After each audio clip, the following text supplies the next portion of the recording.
Adrien Humeau a particulièrement excellé cette saison, en commençant par une 7ème place à l'Europa Cup Laser de Brest en avril dernier. Cette performance lui a permis de se sélectionner à l'Eurosafius et représenter la France avec 2 autres laseristes. Il poursuit par une première place à l'Europa Cup de Hoorn aux Pays-Bas, une 2e place à l'Europa Cup de Warnemünde en Allemagne et une première place en U19 au Championnat d'Europe au Portugal. Il termine sa saison avec une 4e place à l'Eurosafius du 27 juillet au 3 août sur son terrain de jeu à Brest, que l'équipe des Bleuets a remporté devant la Grande-Bretagne et l'Italie. I'm so happy to win the medal race. It's so bad if it's the only day with win. Now I think I couldn't be in the podium today, but it's a good race.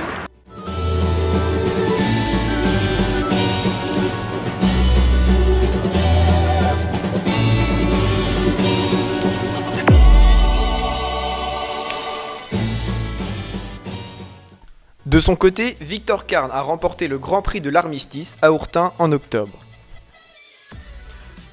Côté optimiste, Lou Simon remporte en Benjamin le championnat du Finistère de la saison avec 5 régates gagnées sur 9. Adrien Carne, qui lui a commencé la D2 en septembre, a déjà remporté une régate et monté sur le podium de 2 autres. En juin, les équipes optimistes et laser se sont retrouvées à la Coupe de Bretagne des clubs à Lorient. Après une étape qualificative le samedi, les 2 équipes se sont rassemblées pour disputer la finale en catamaran et ont ramené le titre de champion de Bretagne à Brest. Une partie de l'équipe s'est déplacée en juillet à la Coupe internationale d'été à Plérin. Lou termine 5e du groupe Benjamin expérimenté.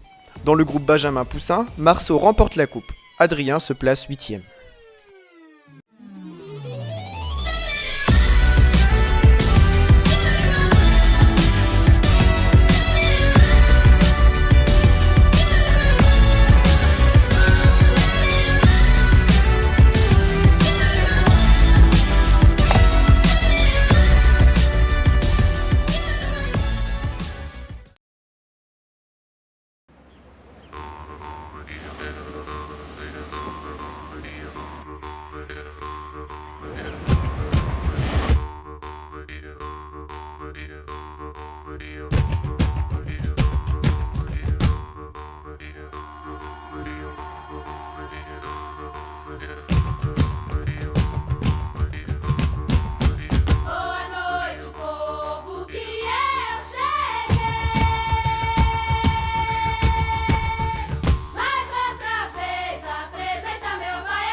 À un an des Jeux Olympiques de Rio, Camille Lecointre et Hélène de France ne lâchent rien.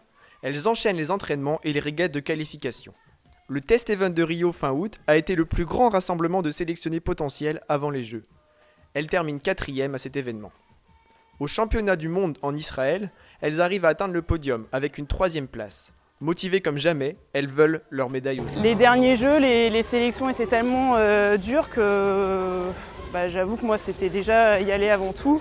Après, quand on a vu qu'on pouvait jouer la médaille, c'était juste génial. Après, on a fini 4e, on connaît l'histoire. Mais la médaille, l'idée d'une médaille est bien plus forte. On n'y va pas pour faire de la figuration. En tout cas, moi, je ne vais pas là-bas pour ça. Anne-Claire Lebert et Alice Ponsard détiennent le titre de championne de France et montent sur la 3e marche du podium de la Coupe du Monde en match racing féminin. Elles sont aussi 2e de la Women's Cup.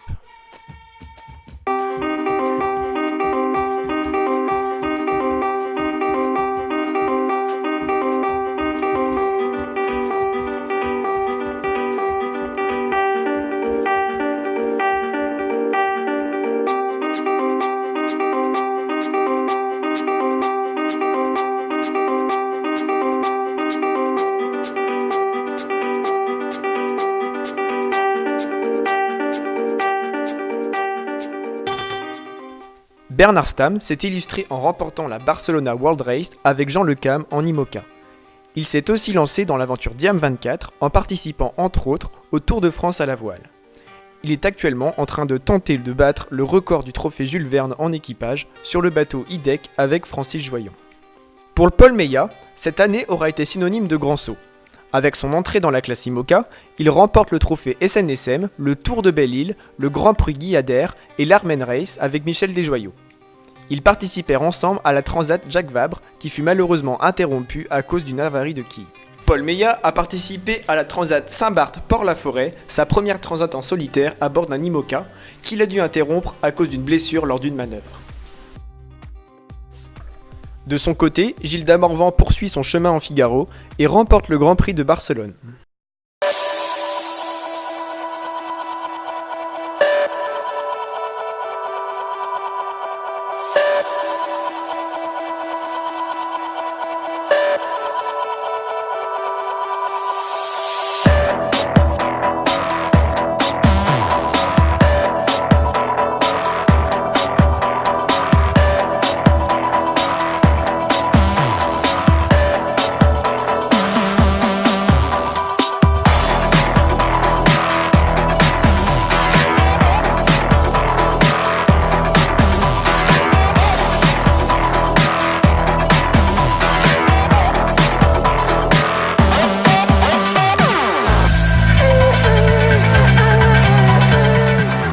Côté événement, la SRB a fait briller la voile internationale cet été, en commençant par accueillir l'International Youth Cup début juin, où une centaine de coureurs venus de Russie, d'Italie et France ont régaté ensemble pendant 4 jours.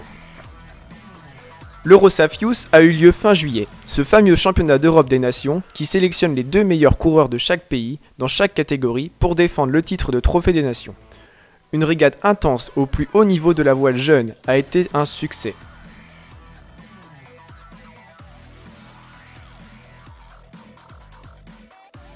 Le mondial micro, début août, 63 bateaux du monde entier sont venus régater au cours de parcours côtiers et construits pendant une semaine.